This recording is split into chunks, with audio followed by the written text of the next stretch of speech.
to be a session filled with love. So we are going to look at when love conquered Lord Shiva, the story of Kāma Deva, the Kāmākshi, and so on. So this is a beautiful, beautiful story coming up. This is a time period when they are away from each other. Lord Shiva is meditating. Parvati Devi, by default, is always around him. They take the help of Kāma Deva and ask him to fire an arrow at Lord Shiva. Time Shivji's trance is broken, his meditation is broken. He gets angry. When he is angry, the third eye in him opens, which is not right. Divine feminine takes the form of Kāmakshi Devi. Yeah? Kāmakshi refers to the one with the eyes full of love.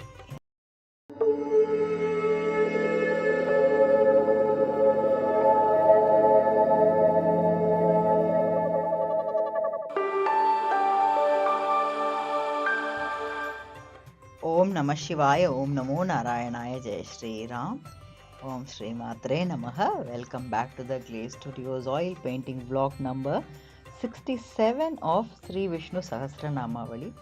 This is a painting that follows the principle of calligram or micrography, using which the 1,000 names of Sri Vishnu are getting painted. While the painting is coming up, I'm also trying to understand the deeper meanings lying underneath these names with the help of scriptures from Sanatana Dharma. Whatever I am learning as an amateur, I'm also sharing with you via these weekly vlogs. A typical vlog will cover 10 names and the meanings from Sri Vishnu Sahasranamavali, and then we take a tangential perspective, wandering inside storylines of Sanatana Dharma.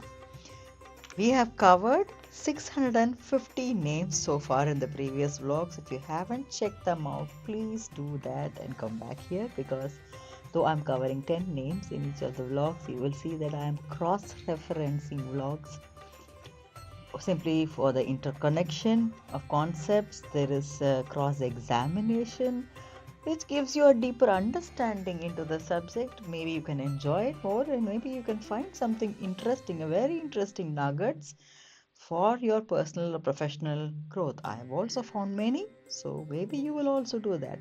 So with that, let's look at the plan for today. Today we look at names 651 going up to 660, and then this is going to be a session filled with love. So we are going to look at when love conquered Lord Shiva, the story of Kāma Deva, the Kāmākshi, and so on. So this is a beautiful, beautiful story coming up right after the names and the meanings. So let's do the names and the meanings first, starting with 651. Om Kāma Devaya Namaha. One who is desired by persons in quest of for values of life. Yeah. So Kāma Deva is not just Cupid, as we all might know, but here the name has a deeper meaning. One who is desired by persons in the quest of 4 values of life. What are the 4 values of life? Dharma, Artha, Kama, and Moksha. So let's move on to the 652nd name. Om Kāma Palaya Namaha. One who protects or assures the desired ends of people, endowed with desires. So that's another perspective as well. So that is 652. 653 is Om Kamine Namaha. One who by nature has all his desires satisfied. So the word Kama refers to the love angle, but there is the desire, quest also to go beyond the material love as we know it, I think. Yeah.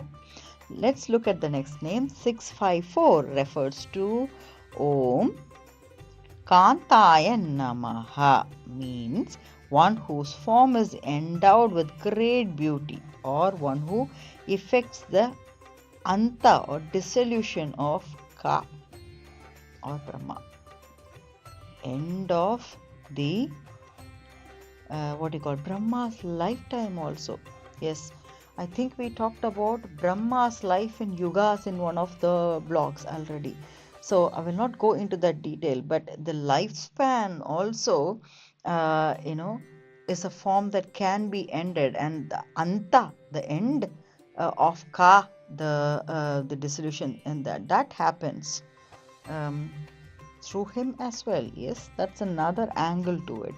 655 is Om Kritagamaya Namaha, refers to he who produced the scriptures like Shruti, Smriti and Agama. So he is also the one that is producing, or the one that is creating all the Vedic scriptures. 656 refers to Om Anirdeshya Vapushe Namaha.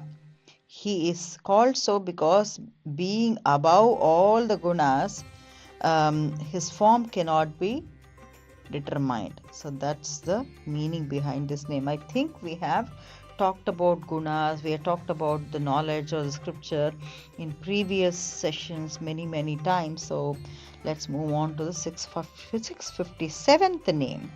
Om Vishnave Namaha, one whose brilliance has spread over the sky and over the earth. Yeah, the radiance, the brilliance, yeah, is spread over everywhere. 658 is Om Veeraya Namaha, one who has the power of gati, or power of movement. Is Veeraya Namaha is a name I think we have touched upon in previous blogs as well. So each name, as I had mentioned previously, can refer to many things. Interpretations can be very different in terms of the context where it is used. Here it is talking about movement, gati. Yeah. Next is 659, which is Om Anantaya Namaha, one who pervades everything, one who is eternal, whose soul is of all, and who cannot be limited by space, time, location, etc. Wow. Yes. Let's move on to the 660th name, which is Om Dhananjaya Namaha. Arjuna Arjuna is also called as Dhananjaya because by his conquest of the kingdoms he acquired the greatest wealth, or he is a vibhuti, that is a glorious manifestation of the Lord. So that's also a meaning coming out of this name. We now come to the end of the 10 names and the meanings, which means we are now ready for love. Kāma Deva.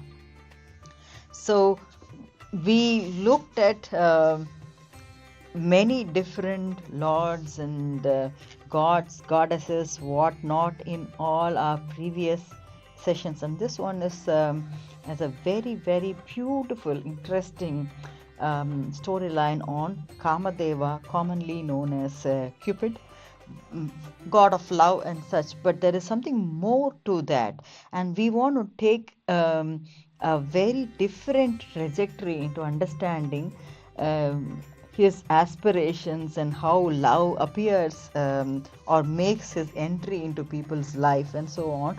With very interesting story coming from Sivānanda Lahari and also Soundarya Lahari. Sivānanda Lahari, it's called a wave of joy. Yeah, Shiva Ananda, the happiness. It's a wave of joy that comes out of Shiva, and this is written by Sri Adi Sankaracharya. And Soundarya Lahari is the celebration of divine feminine. Also, the way it is written is a celebration of divine feminine by Sri Adi Sankaracharya. So with his blessings, I want to share this beautiful story with you. So this is a story of Lord Shiva and Parvati. So this is a time when they are alone or away from each other. So there is void. Maybe there is dissolution. There is no space for creation. Yes. So when they are the divine feminine and Shiva, when they are together, that is when everything blossoms. So this is a time period when they are away from each other. Lord Shiva is meditating as usual in his deepest meditation, detached, still and radiant. And Parvati Devi by default is always around him. Yeah, even though when she is not with him, it doesn't mean that she's left him completely or so. So the energy is always lingering around, but in a quiet distance. So there is still space for something to come up. This is the period when all the gods get anxious because they are disturbed by another negative energy. So when these energies are not in action, which means there is space for negative energies also to enter, which means by default some asuras are troubling them. Yes, Tarakasura is one of the big asuras that is going on troubling the the worlds, and the gods are disturbed by him. They know that by default it will be the son of Shiva and Parvati who will have the powers to subside or bring him back down and save them all. So they are getting impatient. They want some action immediately. So they are trying to take a route or shortcut and make sure that Shivji is getting out of his meditation and he is able to see Parvati Devi or Shakti in the form of Parvati Devi and get on with his love life. So for that you need the help of Cupid. So they take the help of Kāma Deva and ask him to fire an arrow at Lord Shiva. He does that. Of course, he understands why it is needed. He wanted to help the other celestial deities. So he's the celestial archer, and he can. What does he do when he uses his bow and arrow? He can awaken the desire. Yeah, even in the coldest of the hearts. So that is the belief. So what he does is that he throws his arrows at a time that he is not supposed to do. When he sees Shivji is meditating, he should not have tried possibly, but he did it, out of the requirement that he had to handle. So he does that, but at this time, Shivji's trance is broken, his meditation is broken. He gets angry. When he is angry, the third eye in him opens, which is not right. Yeah, so that opens up. When he is opening up the eyes, the flash of fire comes out, and who's standing right in front? It's Kāma Deva. Kāma Deva is reduced to ashes because of this. So what transpires after that is even worse because, there's no love at all. So even things go wrong. So a lot of things had to go terribly wrong for things to get better. Yeah. So, but we are not going to go into that details of what all went wrong around that time. But this is one thing that disturbed Kāma Deva also. He was disturbed because he tried to help. So why is he having to, take this wrath? And he was praying to the Mother Divine saying, what did I do wrong? I mean, I don't deserve this. I wanted to win over Lord Shiva through love. I didn't want to kill him. So why did I get burnt like this? So give me justice. I want the chance of being the winner at least once, against Lord Shiva, something like that. So that was something going on in his brain for a while. And between this time frame of non-existence of love, a lot of things go wrong. But at one point everything goes right as well, because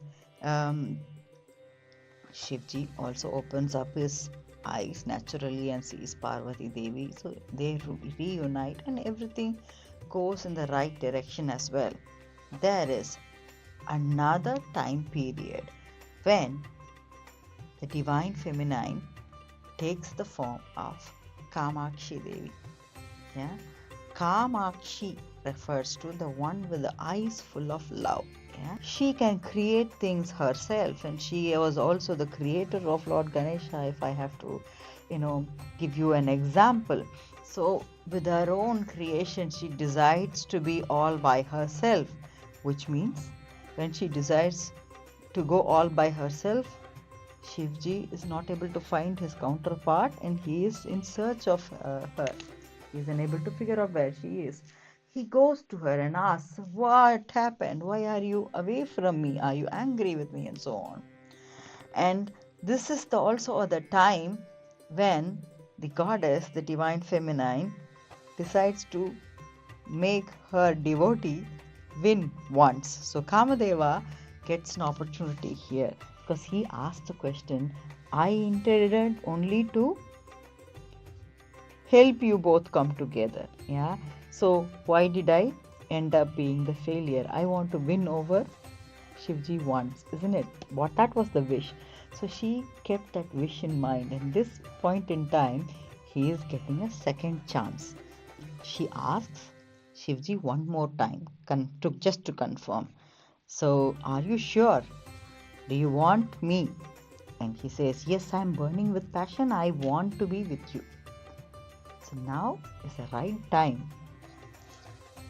So what she does, she gives Kāma Deva the second chance to shoot at him the love arrow one more time, and this time when Shivji is in the good mood, the right mood, and his third eye is not open. Yes. So this is the time he does it also. He does not get burned. Shiva for no longer in austerity, but by the divine earning, he opened his heart willingly. The love and attachment emerged into the perfect balance, and Shiva Shakti being one. So this is the beautiful story of Kāma Deva getting into trouble for just shooting the love arrow. A timeless truth for us to reflect upon. Every action has its season, a reason and a season also. So the first time that he did, intention was in the right place. He intended something good, but the timing was wrong. It was when Shivji was meditating. He was in a very deep meditation. He must not be disturbed. Yeah. The second time was the perfect time, and the timing, who marked the timing, who gave the tip on the right timing, it was the divine feminine. In a way, she also helps us figure out what's the right timing for what, and so on, I think. Yeah. So even love, when forced or mistimed, can destroy things, isn't it? So, but when guided by the awareness, who's guiding here? Who's the awareness? This divine feminine energy is the awareness, yeah, and the Dharma. It becomes that the power that unites heaven and earth, isn't it? So this is a very beautiful learning from Kāma Deva. The next time you feel restless to act, remember these two arrows of Kāma Deva, the one that burnt in haste, and the second one blossomed in grace. Which one do you want to choose? It's up to you.